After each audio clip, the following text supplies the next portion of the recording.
بسم اللہ الرحمن الرحیم۔ السلام علیکم میرے پیارے بچوں، میں آپ کو اپنے چینل سیم سٹوری ہوم پر خوش آمدید کہتی ہوں۔ امید ہے آپ کو میری کہانیاں پسند آ رہی ہوں گی۔ میں چاہوں گی کہ آپ بیل کے بٹن کو دبائیں اور میری کہانیاں لائک کریں۔ تو بچوں، آج جو میں آپ کے لیے کہانی لائی ہوں اس کا عنوان ہے سونے کا انڈا۔ یہ کہانی ہے ایک آدمی اور اس کی بطخ کی۔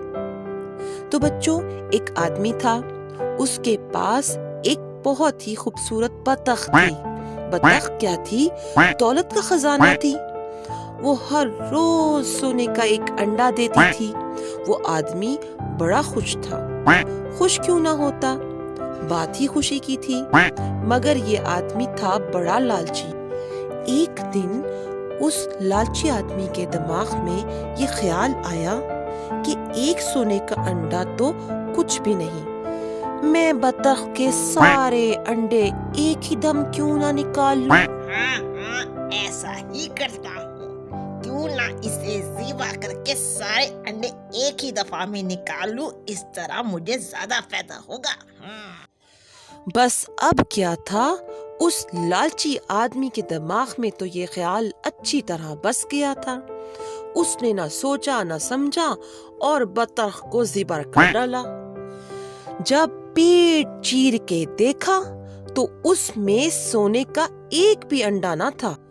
جب اس کو سونے کا ایک بھی انڈا نظر نہ آیا تو اسے بڑا افسوس ہوا، یہ میں نے کیا کر ڈالا؟ سونے کا انڈا تو ہر روز بطخ کے پیٹ میں تیار ہو جاتا تھا اور اب میں نے بطخ کو ہی مار ڈالا، اب کیا ہوگا میرا؟ تو بچوں، اس طرح اس لالچی آدمی نے بطخ کو مار کر ایک روز کے انڈے سے بھی ہاتھ دھو بیٹھا۔ آئے ہائے، یہ میں نے کیا کر دیا؟ میں نے اپنی بطخ کو ہی مار دیا۔ آئے ہائے، میری لالچ نے مجھ کو تباہ کر دیا۔ آئے ہائے، میں کیا کروں گا؟